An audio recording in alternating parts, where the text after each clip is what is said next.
Okay, so good morning and welcome to Philadelphia Walks PTSD. My name is Sharon Cole, or Sharon or Cole, whatever you want to refer to me as. It doesn't matter. As I like to say here on my one video each day, 365 days, I've been called everything under the sun: rat, pig, horse, dog, squirrel, whatever. I don't know what it means. I'm okay with that. I'm not part of any special group that seems to have coined the terms and turned them into things that mean something special to them. Whatever. So anyway, today I'll keep it short and sweet. Just wanted to reiterate and repeat something that I talked about yesterday, because these are very good examples of one of 72,000 layers of how much torture was doled out on me mentally and technically physically, just because I was out on the streets dog walking and was exposed to a lot of elements, and it got really weird. It got incredibly weird that if there was a monsoon and I was riding my bike trying to get to dog walks, and yes, people still want their dogs walked even during heavy downpours, sleet, snow, rain, and everything else. And it would seem a little incredibly odd that during a severe monsoon, while I'm trying to ride my bike from one far end of Philadelphia to another, there are people almost on the side, like waiting and getting ready and getting excited about poor little Sharon riding over. It got really weird, because it's like, why would these people, they are making it seem like they know who I am personally, and I don't know who they are.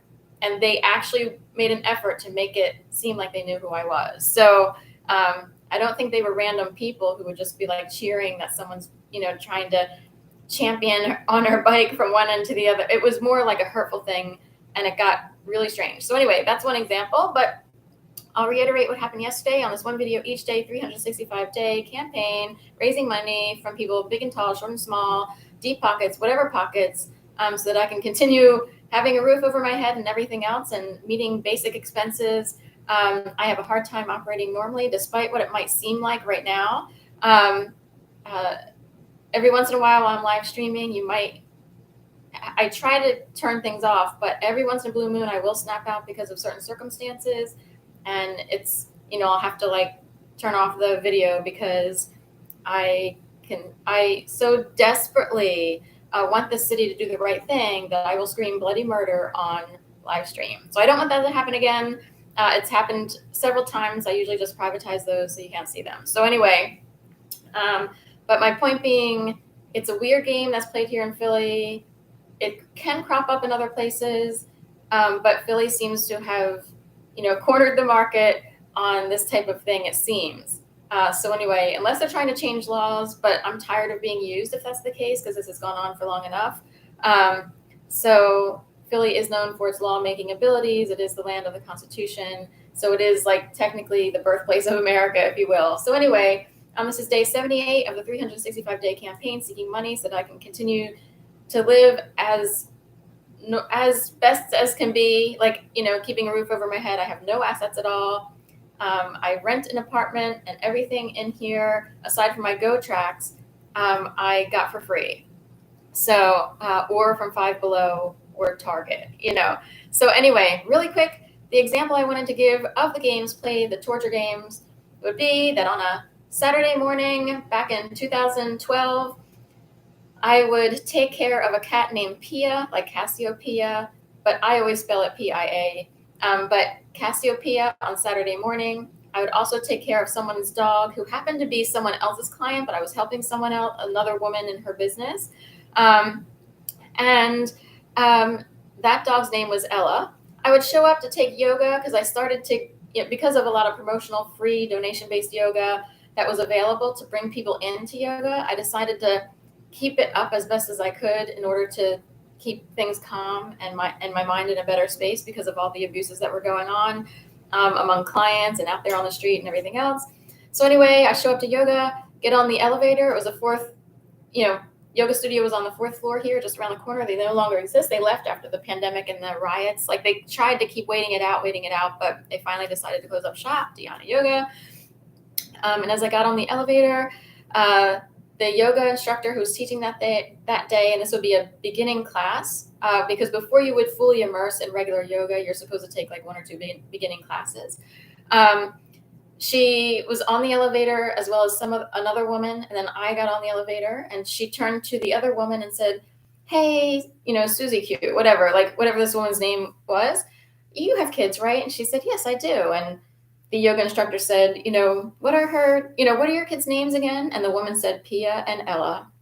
So what are the odds that a woman who happens to get on the elevator at a yoga studio in a city of, 1 million people or more, and this city was stocked with people. We had way more people than you see today. Even when the weather breaks and people come out for spring, this city was chock full of people, like never before. And I don't know if it was a time period, an era, or what have you, if there were a lot of people in place, because we did have an African-American president. So it's possible there were more people here to ensure safety, security, intel people, so forth and so on, whatever.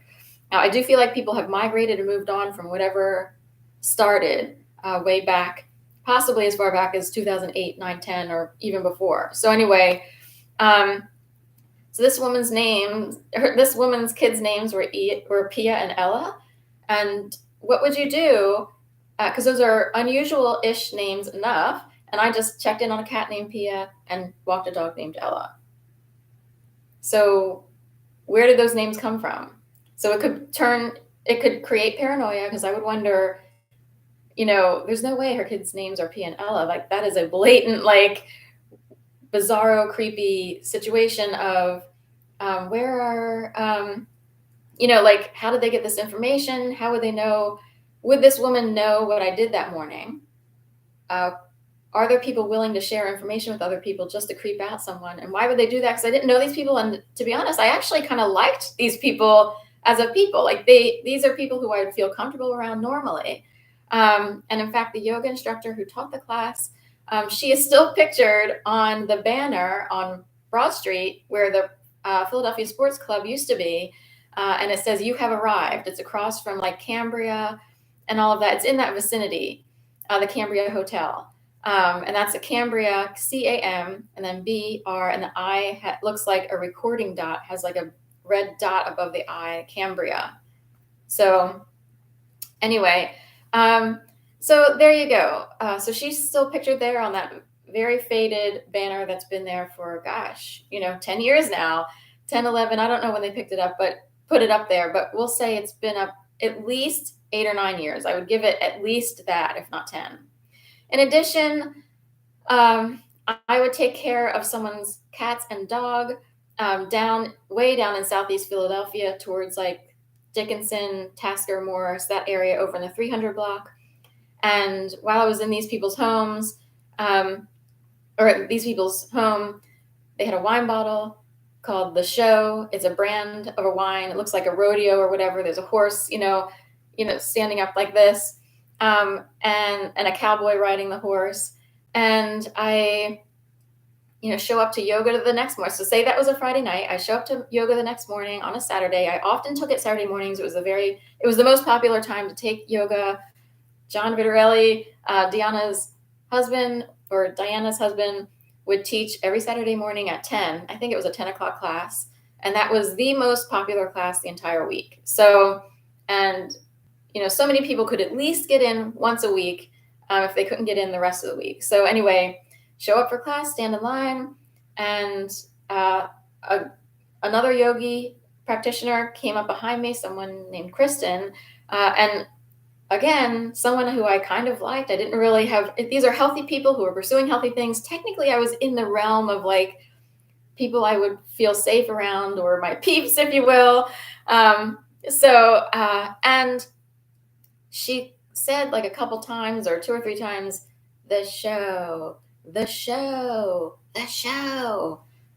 And I didn't know her personally enough to have like a conversation. It was more like you just sort of nod or say hi to people. I was still new-ish to the yoga scene, if you will. And I wondered, like, did she know about this wine bottle that was on the kitchen counter of my clients? Or what was it? how did it come to be that she decided to creepily and mysteriously say the show? So I'll leave that up to you. You can make the decisions. I'm going to wrap it up early on a Sunday morning and the end of a St. Patty's Day run of bar crawls for the past 3 weeks, I guess. So have a, very good Sunday, and please donate if you can. And any answers I would appreciate. Thank you so much. Bye-bye.